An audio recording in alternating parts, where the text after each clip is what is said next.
Welcome to this special episode of Eastern Brush, Western Soul. Our channel is brought together by a group of friends passionate about Eastern ink painting and ancient texts. Through open, free sharing, we hope to provide everyone the opportunity to explore these ancient Eastern civilizations. The first page of the complete illustrations of Liao Zhai features a pink gold paper, while the second page presents the directory of the collection. Each content page has illustrations on the right and the original text of Liao Zhai Ji Yi on the left. The book is bound with folding sheets and wooden covers, decorated with song brocade on both the front and back. The complete set of the complete illustrations of Liao Zhai consists of approximately 90 volumes scattered across the world.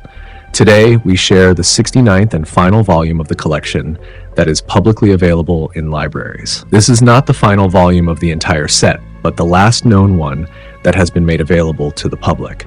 If other collectors choose to share their editions, we may have the chance to explore more in the future. The 69th volume includes stories such as the Giant Scorpion, the Black Ghost, the Coachman, the Chess Ghost, Head Rolling, Recompense, Dragon Meat, the Growing Seed, the Loyal Official, the King of Hell, the Traveler, the Farmer, and the Long-Lived Woman. However, the story Recompense only appears in the directory, as the 2 pages containing it have been lost, so we cannot translate or share it. We want to express our deep gratitude to Little Fish, a dedicated member of our community who has spent a tremendous amount of time and effort to organize and translate these 18 volumes for us. We also thank our passionate viewers, especially those like Derek Seaborn, who always engage with our videos as soon as they are posted. Reading and translating ancient texts is a niche hobby, and we are thrilled to connect with others who share the same archaeological interests. Thank you all for your support. Let's now enjoy the final episode of The Complete Illustrations of Liao Zhai and listen to the fascinating stories from Volume 69.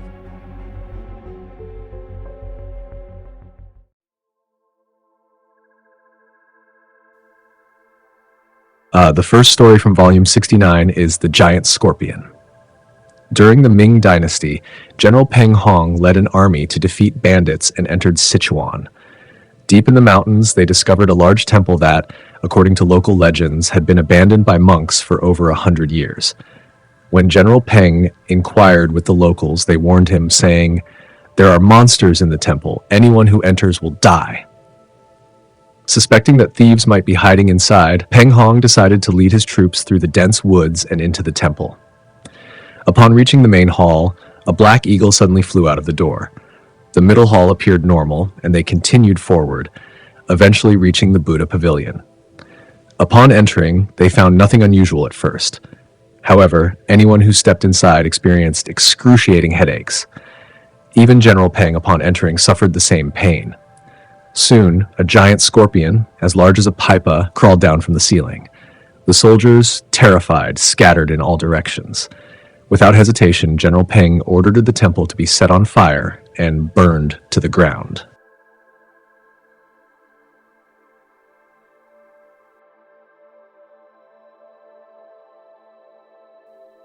The second story from Volume 69 is The Black Ghost. In Jiaozhou, Li Zongzhen once bought 2 black ghosts. These creatures were as black as pitch, with thick, tough skin on their feet. When Li Zongzhen set up a path of knives, the black ghosts were able to walk across it without being harmed in the slightest.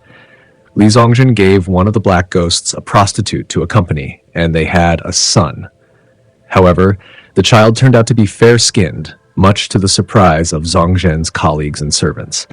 They teased the black ghost, suggesting that the child was not its own. The black ghost, suspecting the same, grew enraged and killed the son.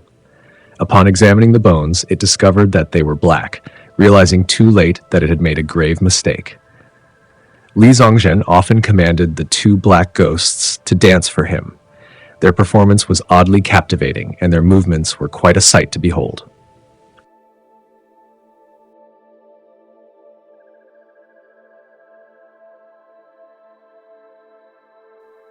The third story from Volume 69 is The Coachman. There was a coachman who was pushing a heavy cart up a steep hill, As he reached the most strenuous part of the climb, a wolf suddenly appeared and bit him on the backside. The coachman wanted to drop the cart to fend off the wolf, but he was afraid that if he did, the cart would tip over, destroying the goods and possibly crushing him under its weight. So he gritted his teeth and endured the pain, continuing to push the cart. Once he finally reached the top of the hill, the wolf had already taken a chunk of flesh from his rear and run off. While the coachman was too weak to defend himself, the wolf had stolen a bite of his meat, proving itself to be both clever and amusing in its own way.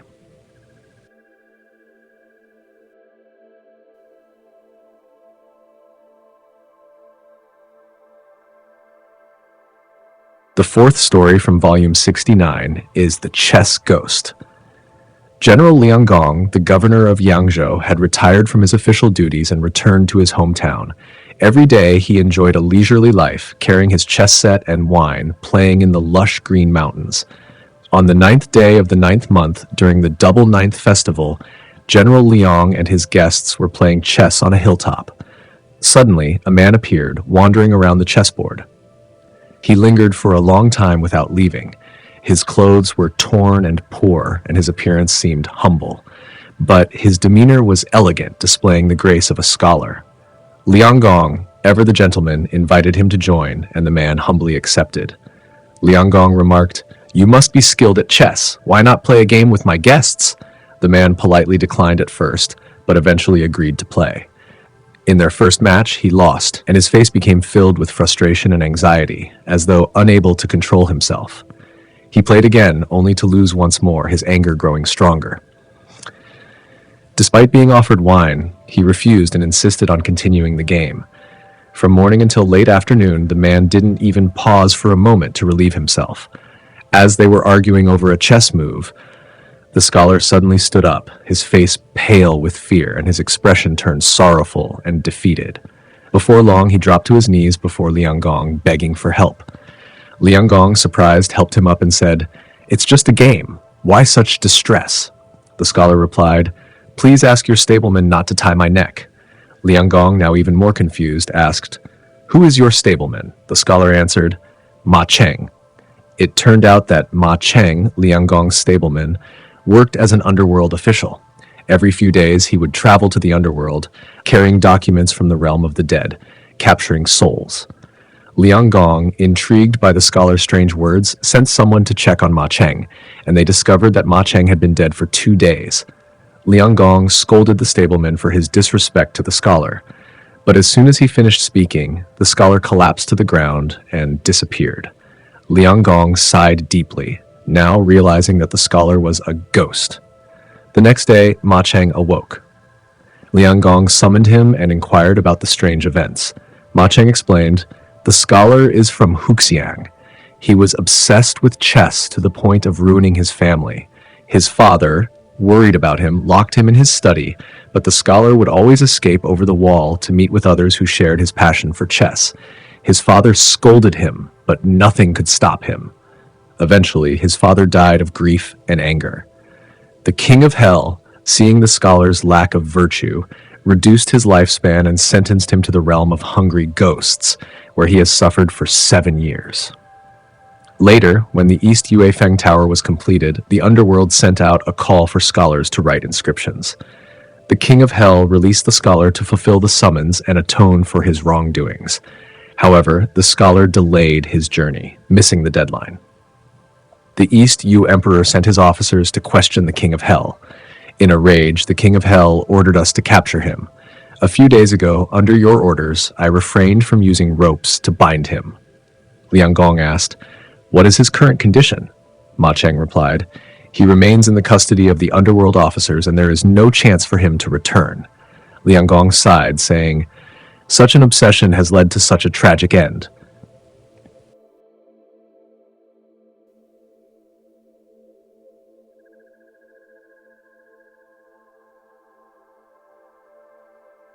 The fifth story from volume 69 is Head Rolling.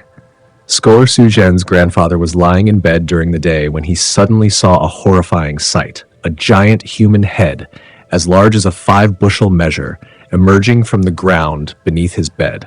It spun relentlessly, its eyes wide open and unblinking, its mouth gaping as though it was silently screaming, but no sound came. The air around the head grew cold and heavy, and the stench of decay filled the room, making Su Zhen's grandfather feel as if he was suffocating. He tried to look away, but the head kept spinning faster and faster, its gaze fixed on him with an eerie, penetrating stare. Terrified beyond belief, he could do nothing but watch in paralyzed fear. The shock of this dreadful apparition caused his health to deteriorate rapidly, and he soon fell gravely ill. Within days, he passed away, his body cold and stiff, as though the terror he had experienced had stolen the very life from him. Later, Su Zhen's great-uncle, a man known for his reckless behavior and association with a dissolute woman, met a tragic end. He was killed in a violent and brutal manner, his body disfigured beyond recognition. It was said that before his death, he too had experienced a chilling vision, one similar to the terrifying head rolling beneath his bed. Was it a curse? A premonition of the terrible fate that awaited him? Some believed the rolling head to be an omen, a harbinger of death, one that appeared to mark those who would soon meet a violent, untimely end. Others whispered that it was a vengeful spirit, bound to haunt those with dark deeds to answer for. The spinning head, a symbol of unstoppable fate, seemed to draw closer to those whose actions would lead them into inevitable destruction. Whether it was a curse or a warning, its presence was nothing short of chilling, leaving a lingering fear in the hearts of those who heard the tale.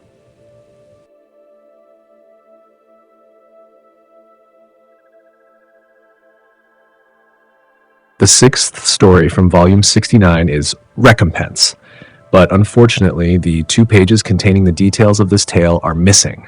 There is no public record indicating that these pages were privately collected, and it seems they were lost to the ravages of history, perhaps during times of war or due to other unknown causes. As a result, we must skip over this story, which is only listed in the table of contents, and move on to the 7th story, Dragon Meat. The story of Dragon Meat is short, but it carries an eerie and mysterious tone that gives it an unforgettable presence. According to the historian Zhang Yuxuan, in the desert south of the Tian Shan Mountains, there lies a place called White Dragon Mound. When the earth is dug a few feet beneath the surface, one uncovers a strange and horrifying sight, piles of dragon meat preserved in the very soil itself. The meat is said to be fresh, yet it gives off a faint, otherworldly glow. People are allowed to take as much as they wish, but there is one strict rule. They must never speak the word dragon. If anyone dares to utter the word dragon in reference to the meat, a thunderous crack will fill the air, followed by a bolt of lightning that will strike them dead on the spot. Zhang Yuxuan himself had tasted this meat. He recounted the experience with an unsettling calmness, confirming that it was no mere legend or absurd tale. The meat, he claimed, was unlike anything he'd ever encountered. Its flavor was rich and strange, leaving a lingering sensation of coldness, as if it was infused with the very essence of the earth. The historian's account was chilling. He spoke of a forbidden, ancient power that lay within the very flesh of the dragon, and the deadly consequences for those who dared to speak its name. While the details of the story are brief, the atmosphere of dread and the cryptic nature of the tale linger long after it is told. The White Dragon Mound remains a mystery, its secrets buried beneath the desert sands, guarded by the unspoken rules that could claim the life of anyone who dares to break them.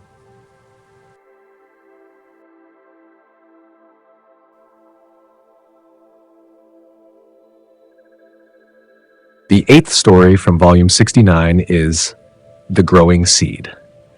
The historian Yi Shishi said, "There are many hidden schemes in the world to harm others, and they are especially common on the major roads that connect the north and south. Everyone knows about those who carry weapons and ride fast horses, robbing travelers and stealing their goods in the countryside. There are also those who slit pockets and cut open luggage in the cities, taking what they can. When the travelers turn around, their money and goods are already gone. These are certainly some of the most dangerous methods of harm, and there are others who, when meeting by chance, speak sweet words as smooth as fine wine, slowly drawing you in and deepening your relationship. But once you mistakenly think of them as a good friend, you soon find yourself the victim of their deception. They set traps and change their methods to suit the moment. These people rely on sweet words to deceive and trick others, and the common folk call them the growing seed. Such people are quite common on the northern roads, and many have suffered from their harm. My fellow townsman Wang Zixun was a scholar in the county. He had a distant relative who worked as a flag-registered historian in the capital, and he was on his way to visit him. After preparing his luggage, he set off for the north. After leaving Jinan, he had been walking for several miles when a man riding a black donkey caught up with him and began traveling alongside. This man would occasionally chat with him, and Wang Zixun, finding him friendly, engaged in conversation. The man introduced himself, saying, "My surname is Zhang, and I am an officer from Qixia County, sent by the magistrate to the capital on official business." He addressed Wang Zixun politely and was very courteous throughout their interaction. The two traveled together for several dozen miles, agreeing to share a room at an inn for the night. Whenever Wang Zixun walked faster, Zhang would urge his donkey to catch up, and if Wang fell behind, Zhang would stop ahead and wait for him. Wang's servant grew suspicious of Zhang and was very stern, urging Zhang to stop following them. Feeling ashamed, Zhang took his leave and rode ahead. That evening, when they arrived at an inn, Wang Zixun happened to pass by the front door and saw Zhang drinking outside. Surprised, Wang approached him. When Zhang saw him, he immediately stood up, bowed respectfully, and greeted him humbly like a servant. Wang Zixun, not suspecting anything, exchanged a few words casually. However, his servant remained wary of Zhang and kept a close watch on him throughout the night. At dawn, Zhang came to greet Wang Zixun, inviting him to continue their journey. The servant scolded Zhang and refused, so Zhang left alone. The sun had already risen when Wang Zixun set off on his journey. After half a day's travel, he saw a man riding a white donkey ahead of him. The man appeared to be in his 40s, well-dressed and neat, but his head kept drooping, as if he were about to fall asleep and tumble off the donkey. He would occasionally ride ahead of Wang Zixun and then fall behind, but always kept pace for over 10 miles. Wang Zixun, curious, asked, "What did you do last night? Why do you look so dazed?" The man stretched lazily and said, "I'm from Qingyuan. My surname is Shu. My cousin, Gao Xian, is the magistrate of Linzi County. I went to visit him at his residence where my elder brother teaches and received a little gift. Last night, I ended up staying in the same inn with one of those growing seed types. I couldn't sleep a wink, and now I'm utterly exhausted, barely able to keep my eyes open during the day."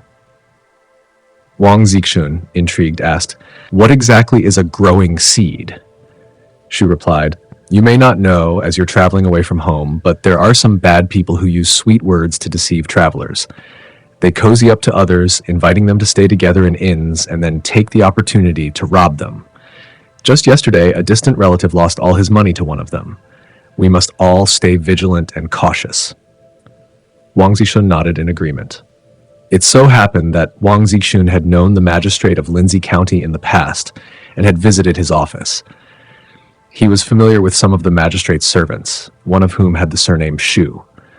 Wang Zixun, reassured, began a friendly conversation with Shu and inquired about his brother's situation. Shu then suggested they stay at the same inn that night, and Wang Zixun agreed. However, Wang Zixun's servant still suspected Shu was not who he claimed to be, so he discreetly discussed his concerns with his master. The servant then deliberately lagged behind, creating more distance between them and Shu until the man was out of sight.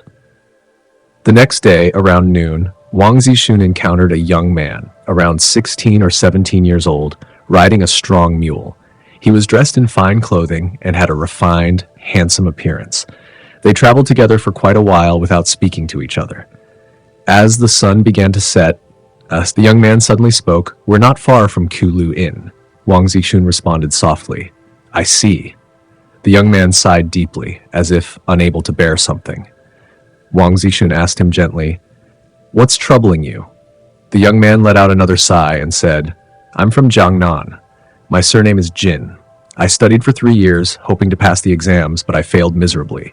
My elder brother is an official in the capital, and I've come with my family, hoping to relieve my frustrations. But I've never traveled this far before, and the dust and sand are overwhelming, making me miserable."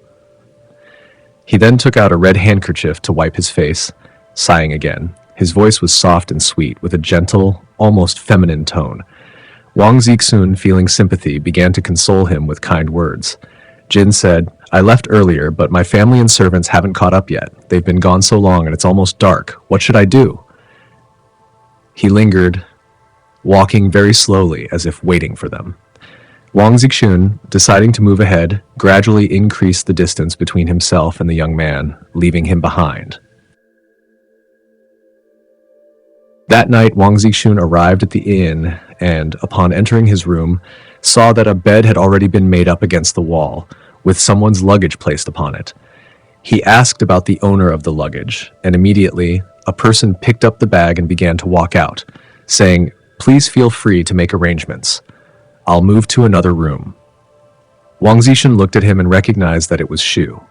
He invited Shu to stay in the room, and Shu agreed, not leaving. The two of them sat down and began to converse. After a while, another person entered with luggage. Upon seeing Wang and Shu in the room, the person turned around to leave, saying, "There are already guests staying here." Wang Zixun took a closer look and saw that it was the young man, Jin, whom he had met on the road earlier. Without speaking, Shu hurriedly stood up and invited Jin to stay, and Jin, after a moment, agreed to sit down. Shu then asked Jin about his family background, and Jin repeated the information he had shared earlier with Wang Zixun. After a short while, Jin opened his bag and pulled out a large amount of silver, counting out over a tael, and handed it to the innkeeper with instructions to prepare a feast for the night's conversation. Wang and Shu both urged him to reconsider, but Jin ignored them. Soon the wine and dishes were served. During the meal, Jin spoke eloquently about poetry and literature. Wang Zixun asked about the examination topics from the Jiangnan region, and Jin recounted them in detail, even reciting his own answers to the imperial examination essays, proudly quoting the parts that he considered his best work. Afterward, however, he seemed troubled and dissatisfied. Wang and Shu both sympathized with him. Jin then spoke again about his family's situation, explaining how his relatives had gotten lost and how he had no servants with him to take care of the animals. Wang Zixun offered for his servant to feed Jin's mule, and Jin gratefully accepted. After a while, Jin suddenly stamped his foot in frustration and said, "Fate is against me. Even when I travel, nothing good happens. Last night at the inn, I ended up staying with some scoundrels who were gambling and shouting all night.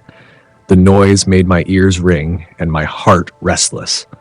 I couldn't sleep a wink." Jin pronounced the word dice with a southern accent, calling them dough, which Shu didn't understand. Shu asked him to explain, and Jin gestured with his hands to demonstrate the shape of the dice.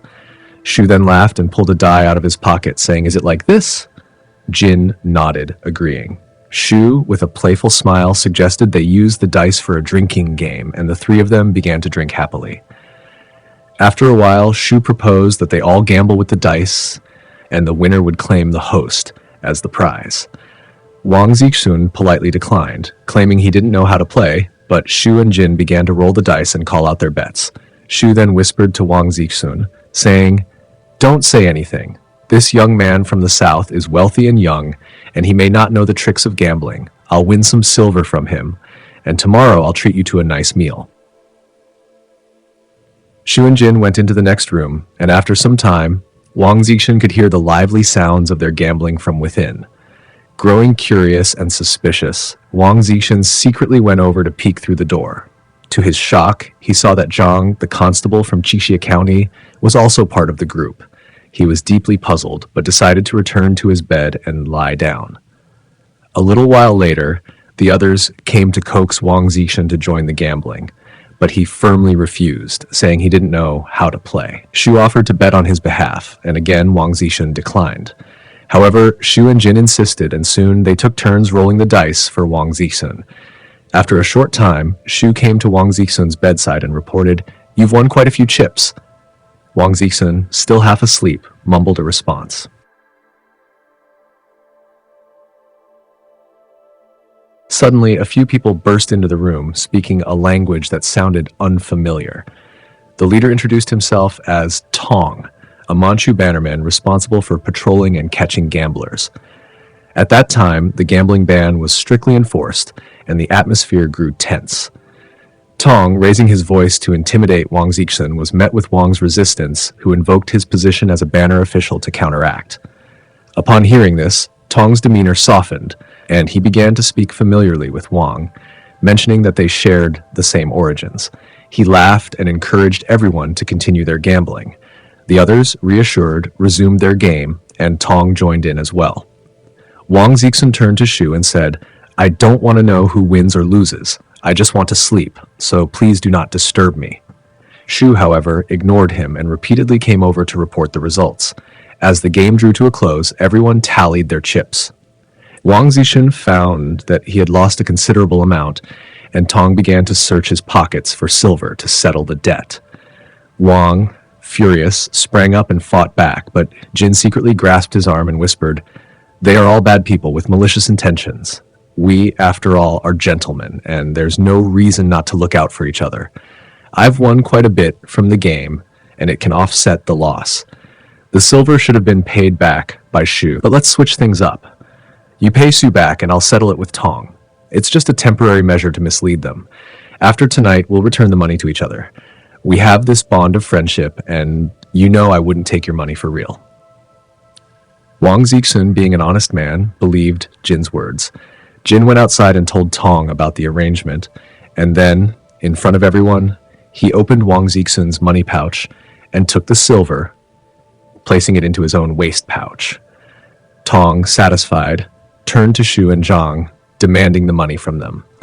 Afterward, Jin grabbed his bedding and joined Wang Zixun in the same bed. His bedding was luxurious. Wang Zixun also instructed his servant to sleep on the floor beside him. Everyone settled down in silence, and no one spoke further. After a long while, Jin deliberately shifted his body, leaning his hips toward the servant. The servant, avoiding him at first, soon found himself closer to Jin, and when he touched Jin's smooth, slippery skin, he felt a sudden desire, and they became intimate. Jin, ever attentive, responded eagerly. Wang Zixun could hear the rustling of the bedclothes, but, though curious, he did not suspect anything unusual. Just before dawn, Jin got up and urged Wang Zixun to leave early. He said, "Your mule looks tired. I'll hold on to the silver you stored last night and give it back to you up ahead." Before Wang Zixun could respond, Jin had already packed his things and mounted his mule. With no other choice, Wang Zixun followed him. The mule moved quickly, gradually pulling ahead. Wang Zixun thought that Jin would surely wait for him up ahead and didn't initially pay it much attention. He then asked his servant about the noises he had heard the night before. The servant honestly explained what had happened. Only then did Wang Zixun realize the deception, exclaiming, "I've been tricked by the Nanyang. How could a man of a distinguished family like Jin ever lower himself to work as a stableman?" But then, he remembered how Jin had spoken so elegantly, something no mere Nianyang could have done. Wang Zixun hurriedly chased after Jin, covering several dozen miles, but found no trace of him. It was only then that Wang Zixun understood. Zhang, Shu, and Tong were all accomplices. If one scheme didn't work, they'd change it to another, all designed to trap him. The demand to swap the debts at night had already set up an opportunity for them to cheat. If the tactic of Jin leaving with the silver in the morning didn't succeed, they had planned to use the excuse of gambling debts to force him to hand over the money. For the sake of a few dozen taels of silver, they had plotted to follow him for hundreds of miles. It seemed they had even used the servant's involvement to ensure that Wang Zixun wouldn't suspect anything. The lengths they had gone to were certainly well thought out. A few years later, a new story involving Wu Sheng arose. In Sichuan County, there was a scholar named Wu, styled Anren. He lost his wife when he was 30 and lived alone in an empty room. A scholar who frequently visited him for conversations became very close to him, and they considered each other as confidants, which greatly pleased Wu Sheng. The scholar's young servant, named Ghost Head, was very friendly with Wu Sheng's own servant, Bao'er. Over time, it was revealed that the scholar and Ghost Head were both fox spirits, and whenever Wu Sheng traveled, they always accompanied him. They shared the same room, yet no one else could see the fox spirits. On one occasion, Wu Sheng traveled to the capital and, as he was about to return home, he heard that Wang Sheng had fallen victim to the deception of a Nian Yang, a term used to refer to a swindler or trickster. He warned his servant to stay alert. The fox spirit friend laughed and said, "There is no need to worry. This trip will bring no harm." When they arrived in Zhuozhou, Wu Sheng noticed a man sitting in a smoke shop, wearing a luxurious fur coat and tethering a horse. The man, upon seeing Wu Sheng, stood up, mounted his horse, and followed him, eventually striking up a conversation. He introduced himself, saying, "I am from Shandong, my surname is Huang, and I work in the Ministry of Revenue. I am returning east and am glad to have company for the journey." Wu Sheng settled in an inn, and the man did as well, always joining him for meals and covering the cost of their food. While Wu Sheng appeared grateful, he privately grew suspicious and secretly consulted his fox spirit friend, who only said, "It's fine." With that reassurance, Wu Sheng's suspicion waned. Later that evening, they arrived at the inn and saw a handsome young man sitting inside. Huang went in and greeted the youth with a bow, happily asking, "When did you leave the capital?"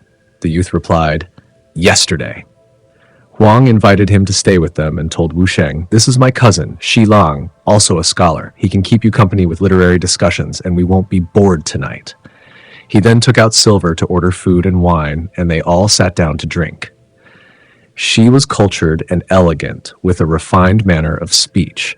Wu Sheng quickly grew fond of him. During their drinking, she would often give Wu Sheng subtle signals to cheat at the drinking games, punishing Huang by forcing him to drink from large cups and applauding loudly. Wu Sheng found this amusing and enjoyed Xi's company even more.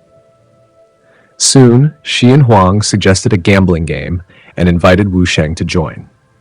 They each put their silver as a wager. The fox spirit friend quietly instructed Bauer to lock the door and told Wu Sheng, "If you hear noise or shouting, just go to sleep and don't move." Wu Sheng agreed.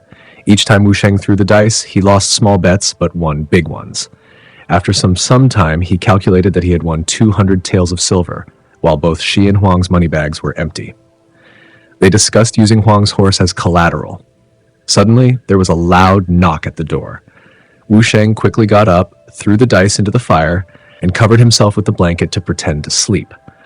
After a long while, the innkeeper, unable to find the key, began banging on the door, and several people stormed in, demanding to search for gamblers. Xi and Huang denied any wrongdoing. One of the men lifted Wu Sheng's blanket and pointed at him, accusing him of being a gambler. Wu Sheng shouted at him, and several men forcibly began to search Wu Sheng's belongings. Just as it seemed there was no way to resist, they heard the sound of a large official procession outside, with gongs and drums signaling their arrival. Wu Sheng quickly ran outside and shouted, causing the intruders to panic. They hastily pulled him back and begged him to remain silent. Wu Sheng calmly wrapped his belongings and handed them to the innkeeper, waiting until the official procession had passed before they finally left. Xi and Huang pretended to be surprised and then found places to rest. Huang insisted that Xi and Wu Sheng share a bed. Wu Sheng placed his money pouch under his pillow before lying down. Soon, Xi lifted Wu Sheng's blanket and, naked, crawled into his arms, whispering, "I admire your magnanimity, and I wish to be friends with you." Wu Sheng, recognizing his scheme but seeing it as an opportunity, agreed, and they embraced. However, when Wu Sheng began to take advantage of the situation, Xi groaned and begged for mercy. Wu Sheng showed no mercy, and only after Xi's body was covered in blood did he release him. By morning, Xi was too exhausted to get out of bed, claiming to have fallen ill. He asked Wu Sheng and Huang to leave without him. Wu Sheng, before departing, gave Xi some silver for medical expenses. On the road, when talking to his fox spirit friend, Wu Sheng learned that the official procession he had heard was actually orchestrated by the fox spirit friend.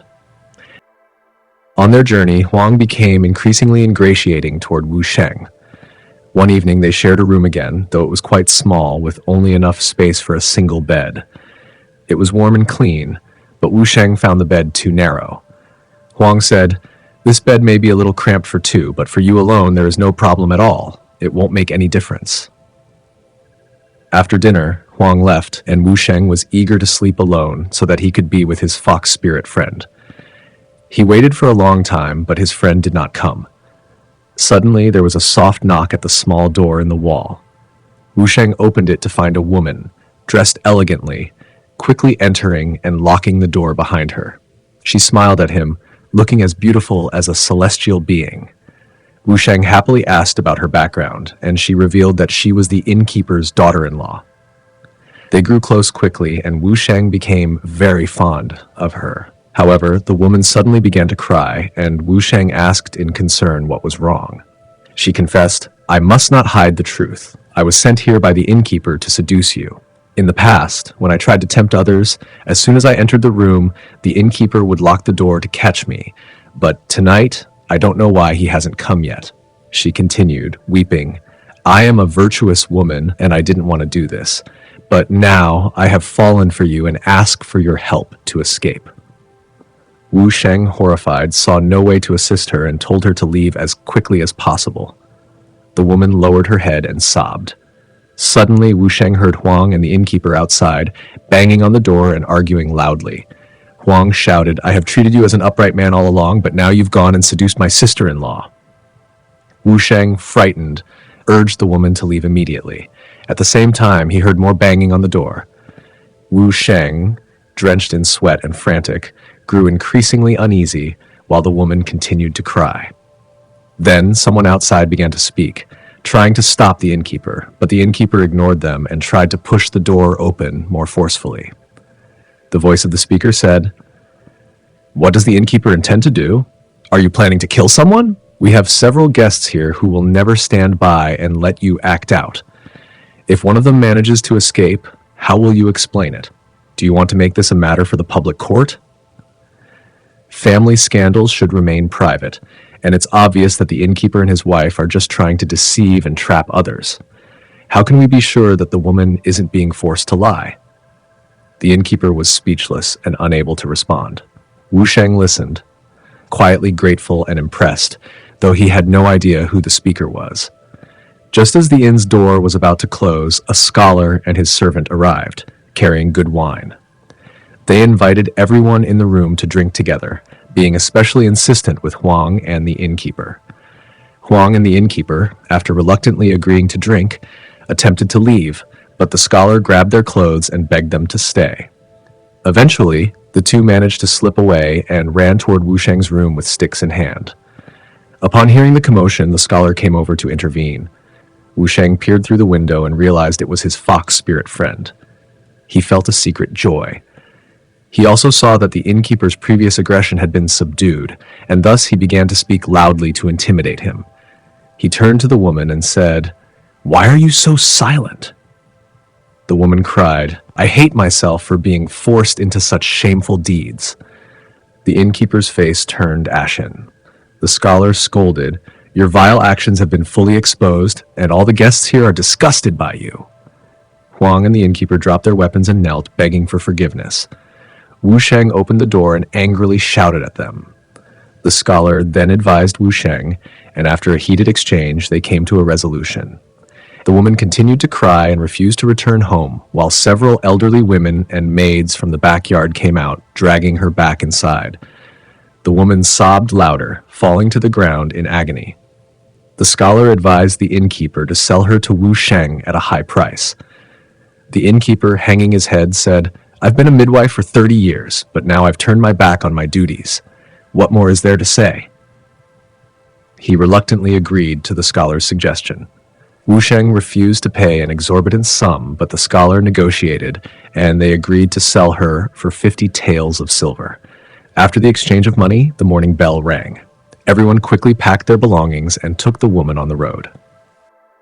The woman had never ridden a horse before, and the journey left her extremely fatigued. They took a short rest around noon. As they prepared to leave, Wu Sheng called for his servant, Bauer, but couldn't find him. The sun was already leaning toward the west, and there was still no sign of him, which puzzled Wu Sheng. He asked his fox friend about it, and the fox friend replied, "Don't worry, he'll return on his own." When the stars and the moon appeared, Bauer finally showed up.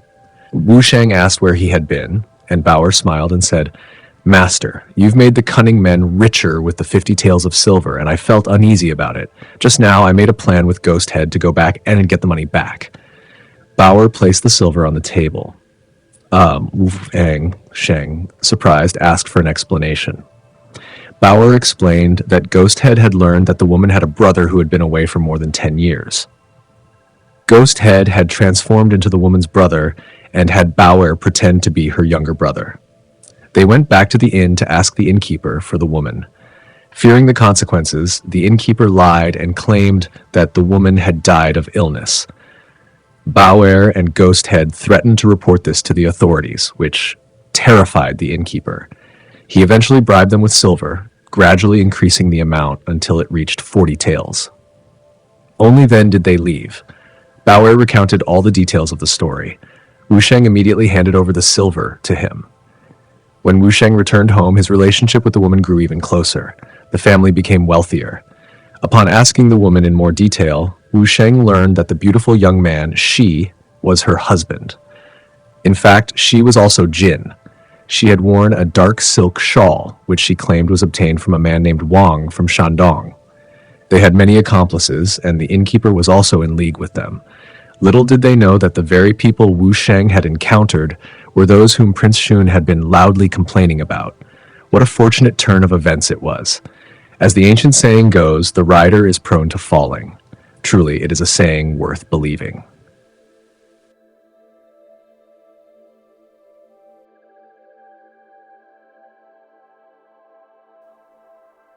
The story from volume 69, the ninth tale, is The Loyal Official.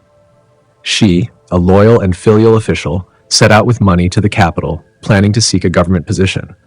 Upon reaching Dezhou, he suddenly fell gravely ill, coughing up blood uncontrollably, and collapsed on his boat. His servant stole the money and fled, leaving Shi in a state of great distress, which worsened his condition. With no money or provisions left, the boat owner also planned to cast him off the boat. At this moment, a woman came in the night, steering her boat and anchoring nearby. Upon hearing of his plight, she volunteered to take him aboard her boat. The boat owner, relieved, helped Shi onto the woman's boat. She saw that the woman appeared to be in her 40s, dressed extravagantly, and carried an aura of charm and grace. He groaned in pain and expressed his gratitude to her. The woman approached and, after examining his face, told him, "You already have a hidden illness, and now your soul has left your body wandering between the tombs." Hearing this, she was terrified and cried out loudly. The woman said, "I have medicine that can bring you back to life. If you recover, you must never forget me." Shai, crying, swore to the heavens that he would never forget her life-saving grace. She then gave him the medicine. Half a day later, Shai began to feel a little better, and the woman, ever so attentive, brought him nourishing food and took care of him with the utmost diligence, surpassing even that of a loving wife. The more she recovered, the more grateful he became. After a month, his illness had completely healed. He crawled on his knees toward the woman, venerating her as he would his own mother. She looked at him and said, "I am alone, without support. If you don't mind my age, I would like to marry you." At the time, Shi was in his 30s, and his wife had passed away over a year ago. He was overjoyed by her proposal, and they shared a bed, loving one another deeply.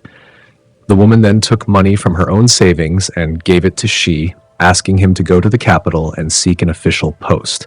She also made him promise that once he secured his position, he would return and take her home with him. She traveled to the capital, using the woman's money to bribe the officials and secure a position as a local magistrate. With the remaining funds, he bought an elegant carriage and prepared to return home. However, as he thought about it, Shi realized that the woman was too old and not a suitable wife for him in the long run. So, he used 100 taels of silver to marry a young woman named Wang as a second wife. He felt guilty and feared the woman would find out, so he deliberately bypassed Dezhou on his way to take up his official post. Over a year passed without him writing to her.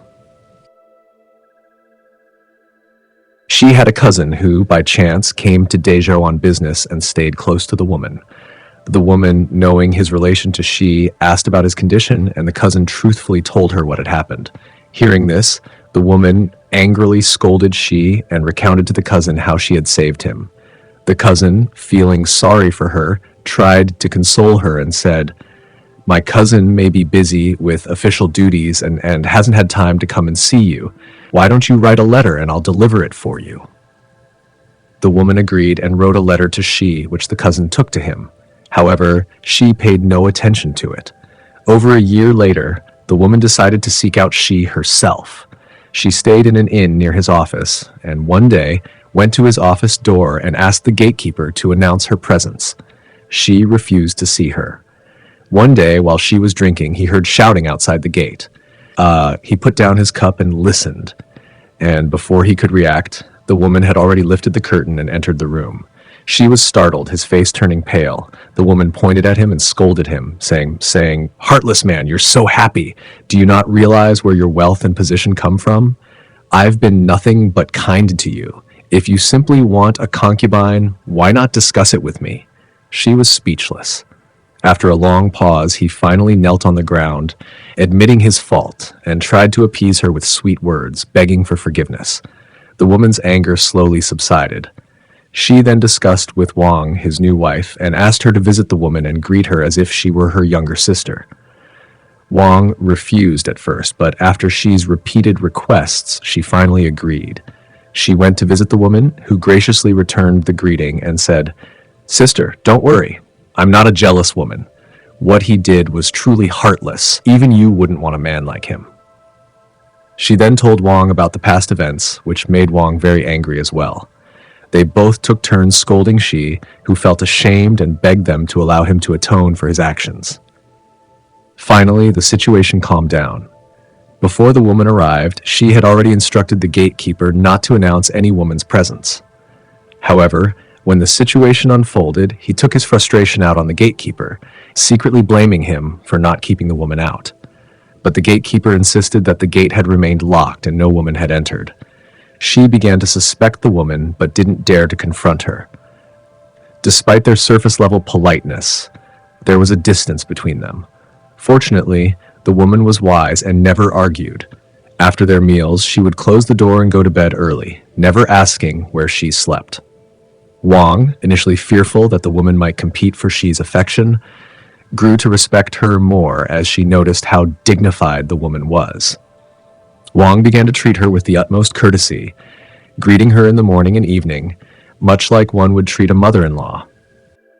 The woman was kind and considerate to the servants, but she was also very perceptive. One day, she lost the official seal, causing an uproar in the household. Everyone was walking around in a panic, unsure of what to do. The woman, however, smiled and said, "Don't worry, if you drain the well, you'll find it." She followed her advice, and indeed, the seal was discovered. When he asked her how she knew, she simply smiled and didn't answer. It seemed like she knew who had stolen the seal, but refused to reveal the identity.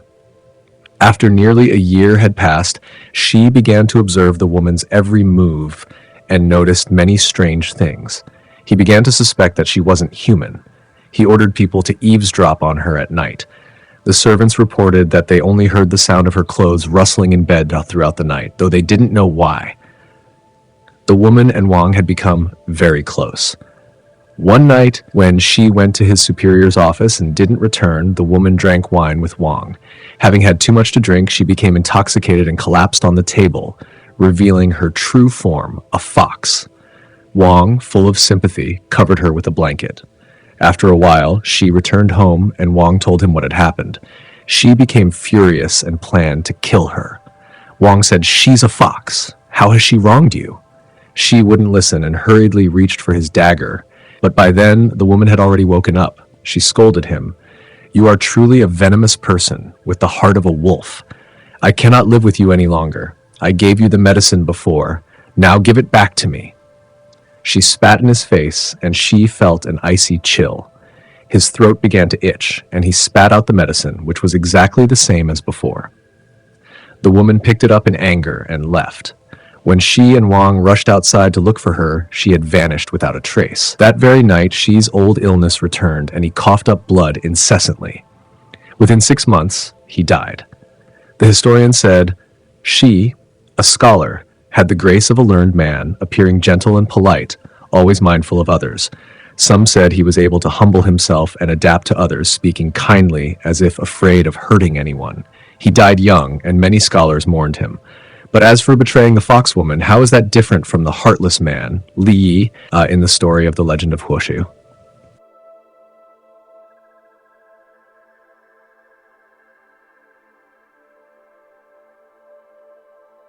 The 10th story of the 69th volume, The King of Hell. Li Zhichang was a man from Link, Shandong. One day, he went out for a countryside excursion with wine and food.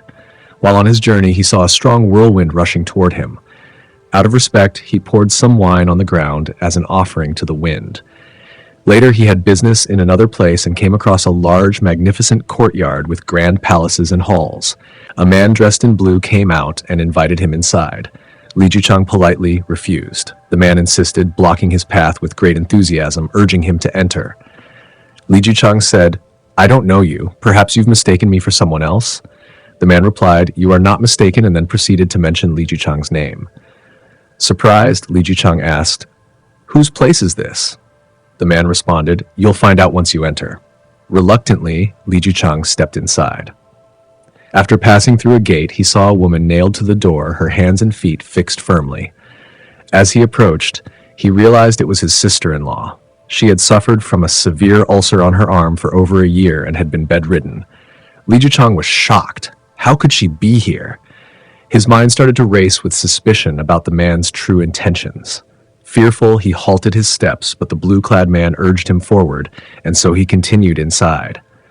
At the main hall, there sat a person whose appearance resembled that of an emperor, wearing regal attire, exuding a formidable aura. Li Zhichang immediately knelt, too afraid to lift his head. The King of Hell, noticing his fear, ordered the blue-clad man to help him up and reassured him, "Do not be afraid. I came here to thank you for the food and wine you offered in the fields. There is no ill intent." Li Zhichang felt relieved but was still unclear about the situation. The King of Hell then said, "Do you not remember when you poured out the wine as an offering in the fields?" Suddenly, Li Zhichang realized that he was in the presence of a divine being and bowed his head in recognition. He humbly asked, "I am deeply saddened to see my sister-in-law being punished so severely. I beg you, my lord, to show mercy and spare her." The King of Hell responded, "She was too jealous and wicked, and this punishment is deserved. 3 years ago, when your brother's concubine gave birth, her intestines were tangled. Your sister-in-law secretly stabbed a needle into her intestines, causing her to suffer from constant pain. Such cruelty is inhumane." Li Zhichang pleaded once more, and the King of Hell, moved by his compassion, said, "Out of respect for you, I will forgive her. When you return, you must urge this cruel woman to repent for her past wrongdoings." Li Zhichang thanked the King of Hell and left. Upon turning back to look at the door, he saw that his sister-in-law had vanished from the doorboard. Li Zhichang returned home to find his sister-in-law lying in bed, her wound bleeding heavily and staining the bed. At that moment, she was angrily scolding her concubine for not fulfilling her expectations. Li Zhichang gently advised her, "Sister-in-law, please stop this. The pain you are feeling today is the result of your jealousy in the past." Furious, she replied, "You, little uncle, are such a good man, and the little lady in the house is as virtuous as Meng Guang, quietly allowing her husband to sleep wherever he pleases without a word of complaint. Even if you had the best of morals, there's no need for you to tame the old woman for my brother." Li Zhichang smiled and said, "Sister-in-law, do not be angry. If I tell you the truth, you might regret not crying." She retorted, "I've never stolen thread from Queen Mother's basket or flirted with the officials of the Jade Emperor's incense altar. My conscience is clear. What reason do I have to cry?" In a lowered voice, Li Zhichang replied, "You pierced someone's intestines with a needle. What punishment should you face for that?" His sister-in-law's face instantly changed, and she asked about the source of his words. Li Zhichang then recounted the scene he witnessed in the King of Hell's hall and repeated the words the king had spoken. Hearing this, she trembled in fear, her tears flowing as she begged, "I will not do it again." Before her tears could even dry, she felt the pain in her wound stop suddenly. In just 10 days, she fully recovered. From that moment, she completely reformed and abandoned her previous cruel ways, and people began to praise her for her virtuous conduct. Later, when the concubine gave birth again, her intestines fell, and the same needle was found still embedded in them. After the needle was removed, the concubine's abdominal pain was cured. Commentary. The author, Yishi, remarks that many women in the world, like Li Zhichang's sister-in-law, are indeed very jealous, but the punishments from the underworld are often too lenient. However, the author believes that the punishments in the underworld might actually be more severe than what we can imagine. It's just that no one ever comes back to tell the tale.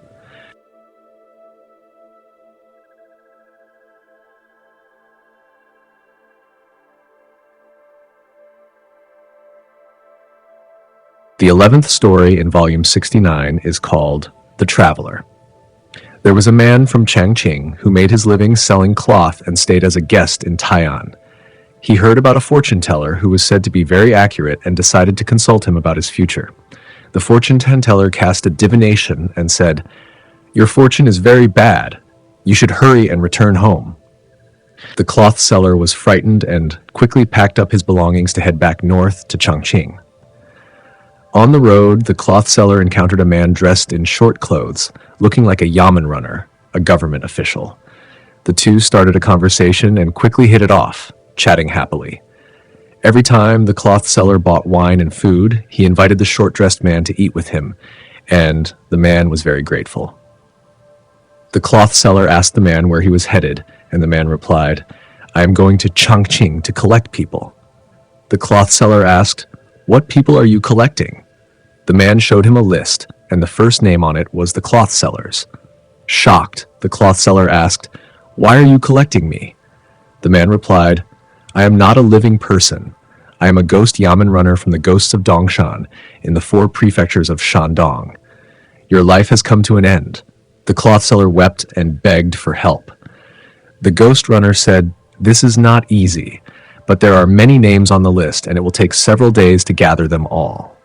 You should go home and prepare for the inevitable. I will come and inform you when it's time. This will be my repayment for our friendship." Before long, the two arrived at a river. The bridge had been broken, and people were struggling to wade through the water. The ghost runner said to the cloth seller, "You are about to die, and you won't be able to take any money with you. You should build a bridge here to help the people cross. It will cost you a lot, but it might benefit you in ways you can't foresee." The cloth seller agreed that this was a good idea. The cloth seller returned home and told his wife to prepare for his afterlife. He gathered craftsmen and immediately began to build the bridge. Time passed, but the ghost runner did not return, and the cloth seller began to secretly doubt the situation. Then one day, the ghost runner suddenly arrived and said, "I have reported your bridge building to the city god, and he has relayed it to the underworld. They have decided that this act will extend your life. You have now been removed from the list of those to be collected. I am here to inform you." The cloth seller was overjoyed and thanked him. Later, the cloth seller returned to Tai'an, never forgetting the ghost runner's kindness. He respectfully prepared incense and paper offerings, calling out the ghost runner's name in a ceremony of gratitude. As he turned to leave, he saw the ghost runner hurriedly approaching. The ghost runner said, "You nearly caused me trouble. The magistrate of hell was just handling official business, and luckily he didn't overhear us. Otherwise, he would have thought I was taking bribes or showing favoritism. What would we do then?" The ghost runner walked with him for a few steps and added, "Don't come back here. If I ever have business in the north, I will make sure to stop by and visit you." With that, the ghost runner left, bidding farewell. This story blends a mix of supernatural elements and the themes of kindness and gratitude, showing how the cloth seller's selfless act of building a bridge, even when facing death, brought him unexpected rewards.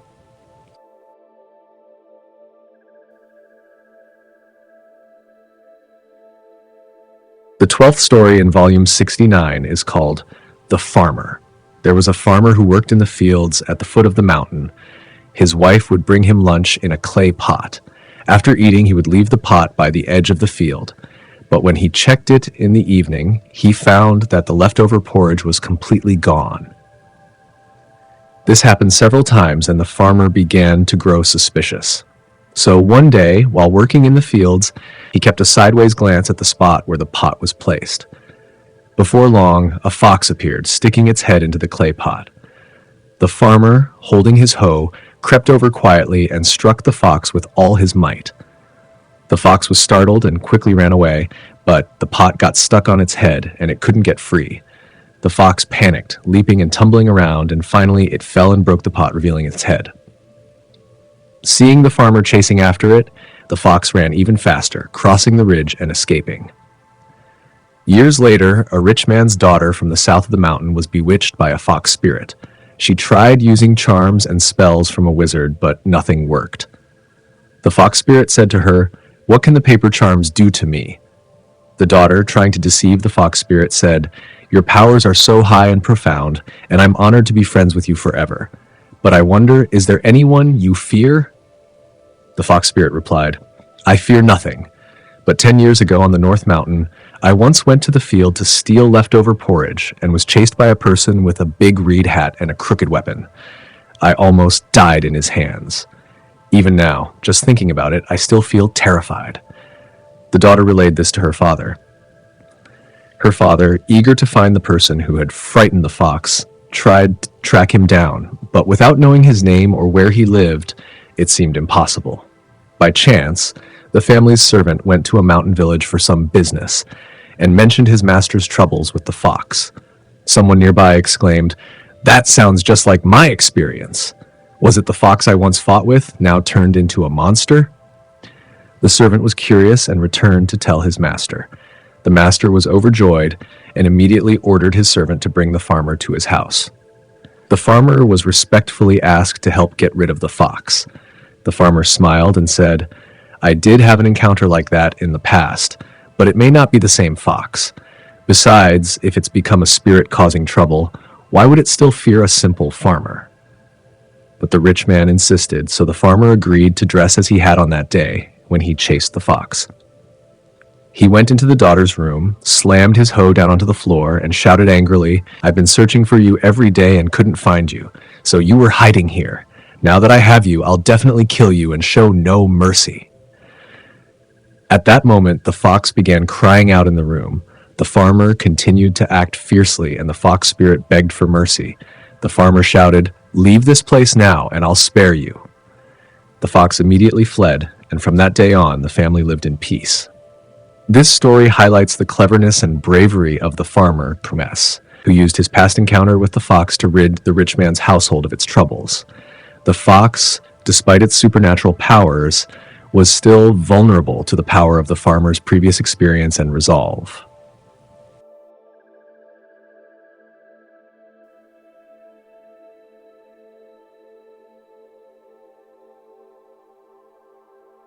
The last story in volume 69 is the 13th one, titled The Long-Lived Woman. Chen Huanlei was from Changji County in Shanxi Province. He had a daughter who was both smart and beautiful. One day, a Taoist priest came to beg for alms. He glanced at her and then walked away. From then on, the Taoist priest came by the neighborhood every day with his alms bowl. One day, a blind man came out of the Chen household, and the Taoist priest followed him and walked alongside him, asking what he was doing. The blind man replied, "I was just at the Chen household to do a fortune-telling." The Taoist priest said, "I heard that the family has a daughter. A cousin of mine wants to marry her, but he doesn't know her birth date and time." The blind man then told him the birth details of Chen's daughter, and the Taoist priest left after that. A few days later, Chen's daughter was embroidering in her room when she suddenly felt her feet go numb. Gradually, the numbness spread to her thighs, then to her waist and abdomen, and soon she fainted. After some time, she came to her senses and struggled to stand up, wanting to tell her mother. But when she opened the door, she was startled to see the world around her covered in black water, with only a narrow path, thin like a thread, visible. Frightened, she stepped back. Looking again, she saw that the house and her room were submerged in the black water. On the narrow path ahead, there were almost no people, only a Taoist priest walking slowly. Chen's daughter cautiously followed him from behind, hoping to encounter someone from the village to speak with. After walking for a while, she suddenly saw some village houses. To her astonishment, they were her own home. She said, "I've walked so far, yet it turns out I'm still in the village. How could I have been so confused earlier?" She felt relieved and entered the house, only to find that her parents had not yet returned home. She went back to her room and saw the unfinished embroidered flower shoes still lying on the bed. Feeling exhausted, She sat down on the bed to rest. Suddenly, the Taoist priest entered, and Chen's daughter was startled. She tried to escape, but the Taoist caught her and pressed her down forcefully. Chen tried to shout, but her voice was too hoarse and no sound came out. The Taoist quickly took a sharp knife and cut open her heart. As she felt her soul leaving her body, she stood to the side, looking around. Her house was gone, replaced by a crumbling mountain cliff. She saw the Taoist use her blood to mark a wooden figure, and he began chanting incantations while folding his fingers. Chen felt herself merge with the wooden figure. The Taoist then warned, "From now on, you must obey my orders without fail." He then carried her with him.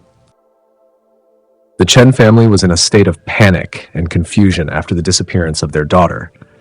They searched all over, and eventually they heard from the villagers that a woman had been found with her heart cut open at the foot of Niutou Ridge. Chen Huanlei hurriedly went to investigate and, to his shock, found that it was indeed his own daughter. He cried and went to the county magistrate to report the incident. The magistrate ordered the arrest of the villagers living at the foot of the ridge and interrogated them multiple times, but there was no clue. In the end, they were temporarily imprisoned while the investigation continued. Meanwhile, the Taoist priest had walked several miles away, sitting under a willow tree by the roadside. Suddenly, he spoke to Chen's daughter. "Your first task today is to spy on the court's proceedings. Once you arrive, you must hide on the ceiling beam of the main hall. If you see the magistrate using the official seal, you must hide immediately. Remember, you must not forget this. You must return from your mission by the hour of Psi, 3 p.m., and if you are even 1 moment late, I will pierce your heart with a needle, and you will feel great pain. If you are 2 moments late, I will pierce it twice. If you are late by 3 moments, your soul will be destroyed." Chen's daughter trembled upon hearing this and immediately flew off. In the blink of an eye, she arrived at the county court, hidden as the Taoist had instructed on the beam of the main hall. The villagers who had been arrested were kneeling waiting interrogation. It just so happened that they were about to seal some official documents. Chen's daughter, unable to hide in time, saw the official seal being brought out of its box. She felt her body grow heavy and weak, and the paper on the ceiling beam seemed unable to support her weight. With a loud crack, the paper broke, and everyone in the hall looked up in surprise. The magistrate lifted the seal for the second time, and the cracking sound echoed again.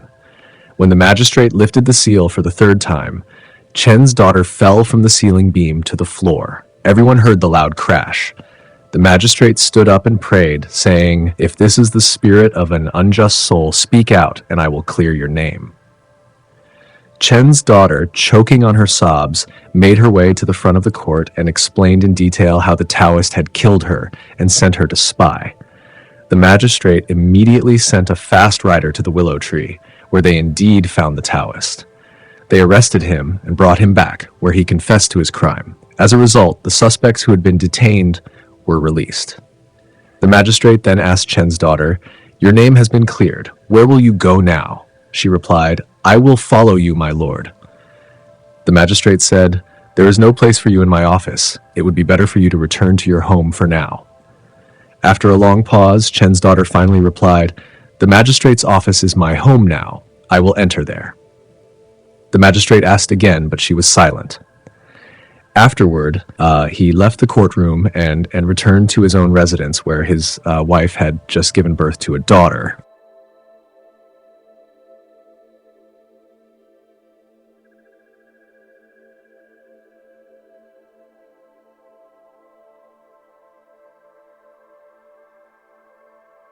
Thank you all for joining us. Together, we've explored Volume 69 of The Complete Illustrations of Liao Zhai, which happens to be the last known volume available to us in the public domain.